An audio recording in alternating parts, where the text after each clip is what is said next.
Jangan lupa ya di subscribe dan nyalakan lonceng notifikasinya. Awal mulanya sebenarnya udah banyak tanda-tandanya ya, kayak misalnya udah banyak uban di rambut.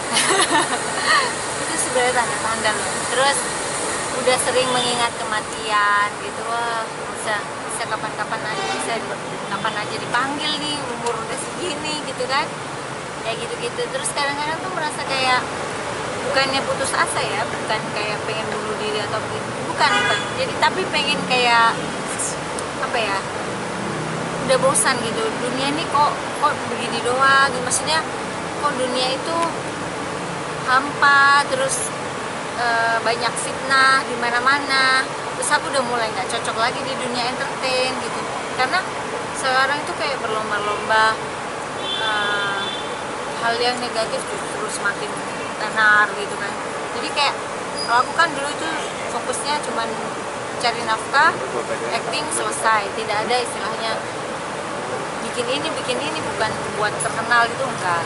Kalau terkenal itu bonus aja, dan sebagai seorang public figure, siapa yang nggak pengen terkenal itu pasti ya, pasti ada pengarah ke sana. Nah, dari situ tuh udah mulai ada gejolak hati yang nggak ini. Terus ditambah lagi sempet ditipu lagi sama orang ya kan waktu itu. Terus juga papaku lagi sakit, jadi itu kan sebenarnya kayak peringatan dari Allah gitu. Nah, waktu itu aku sempat membatalkan suatu job itu dikarenakan aku diminta kakakku segera pulang karena bapakku sakit kan. Saat itu tuh merasa kayak aduh sayang ya, coba kalau waktu itu diambil kerjaan itu kan, siapa tahu buat kehidupanku. Terus juga pas habis pulang dari Eropa tuh, terus siapa tahu bisa bantu buat papaku.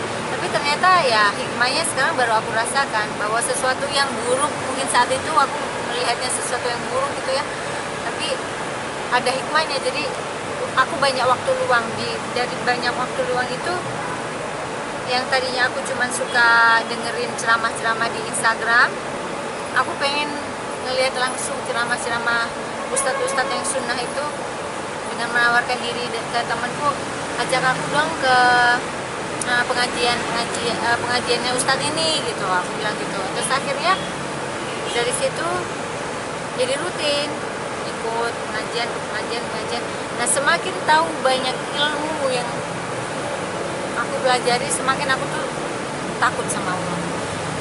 Jadi di situ ada pergulatan hati yang gimana nih, ternyata banyak sekali dosa yang aku lakukan yang tidak aku sadari, baik yang aku sadari maupun tidak aku sadari ya.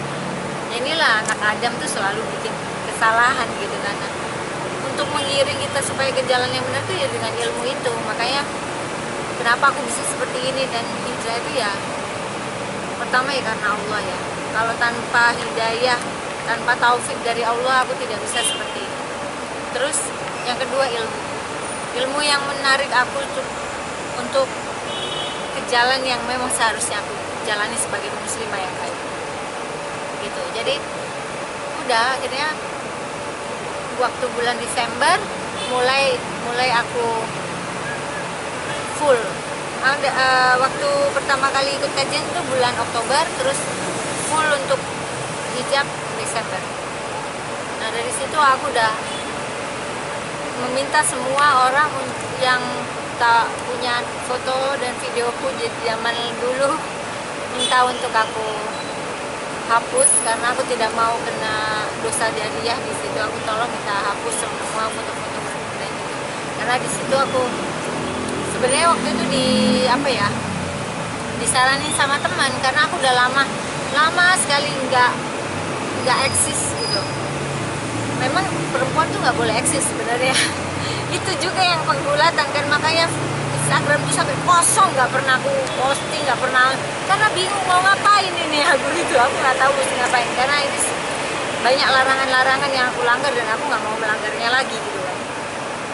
Nah, dari situ ya akhirnya kamu harus sebarkan itu, siarkan bahwa kamu tuh supaya nggak kena dosa jariah, minta dihapus. Dari situ aku announce.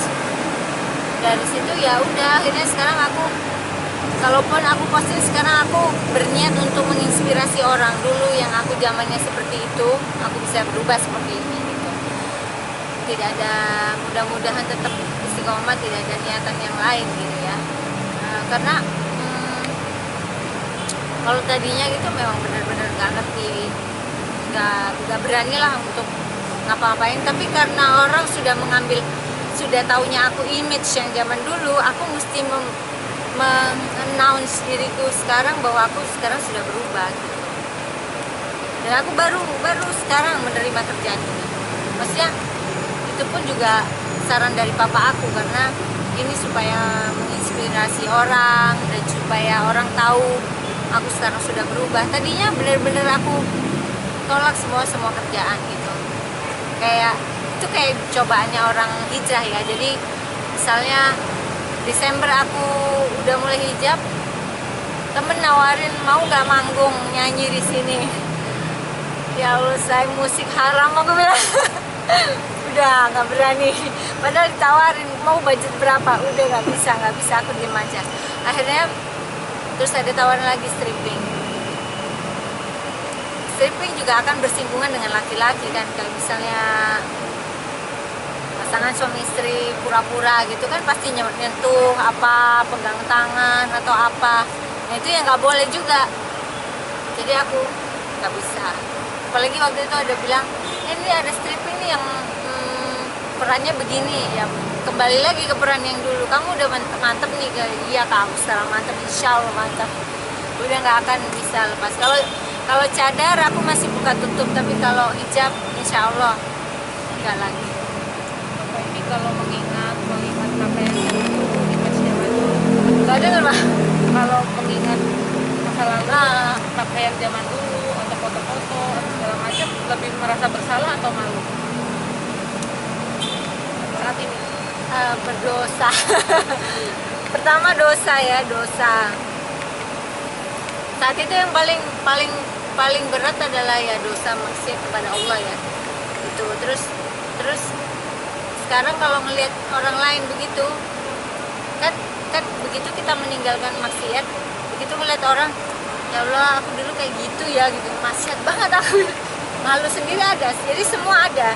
Rasa berdosa, rasa bersalah, dan malu luar biasa.